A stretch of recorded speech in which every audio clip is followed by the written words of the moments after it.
Welcome back, everyone.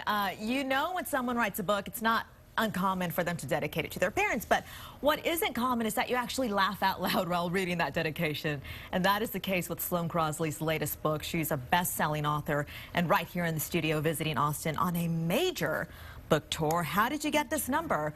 And thanks for being here because you're busy. Thank you for having me. Yeah. Yeah, I woke up in Miami this morning, and now I'm here, like magic, through the magic of plane travel. Well, I'm so happy that you're here. I was reading a lot of, these are funny essays. I was telling you, you took me back to, you know, the 90s when there were board games like Girl Talk. Board games, people still play board games, I think, yeah. But it's less, you know, maybe a little more classic or video games. I don't think there are that many trendy board games anymore. Maybe there are. The people, Milton Bradley can correct me, but yeah, there's an essay in the new book about basically centered around the game of Girl Talk, where you used to stick the fake zits on your face. Yeah, yeah.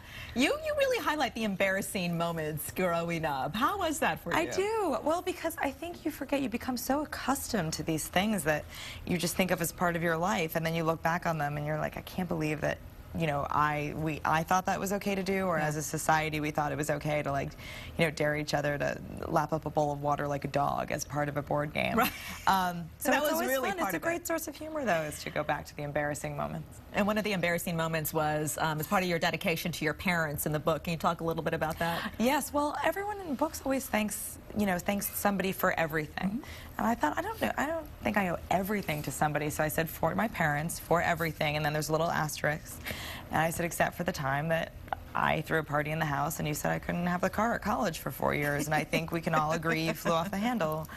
So that's what that says. Yeah, so you turned some of your journeys into fun things. Is it a good way to just look back and laugh at stuff like that now? It is. I mean, I think when you're writing an essay, there's a difference between like a cathartic diary entry and something that's hopefully aiming at something a little more structured and funny. But both the first book, I Was Told There'd Be Cake, and this one, How Did You Get This Number? Weird titles.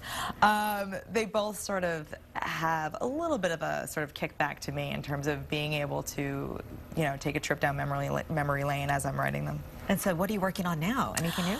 New essays, more essays. But, you know, you also want to expand what you can do. I mean, not that these aren't work, but, you know, I kind of get how to do them at this point. And so I'm working on a novel, and I also have a weekly column for The Independent in the UK.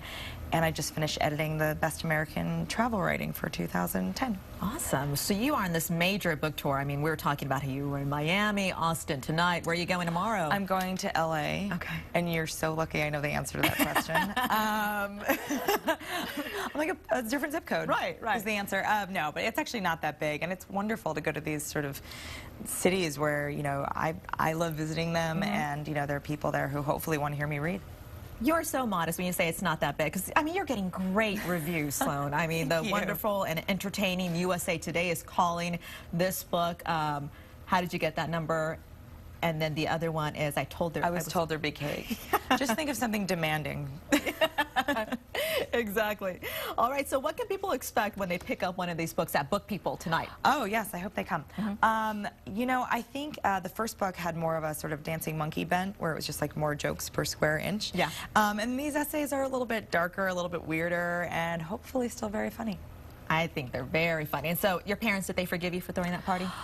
I'm pretty sure now. Define forgiveness. Right. Define parents. No, yes, they have. They've definitely forgiven me. It's been years. Good. All right. So tonight at Book People, you're joining us here in Austin, 7 o'clock. The Book People people are so happy to have you, and we are too. Happy to read there. All right. Thank you so much for joining us. Thank you for having me.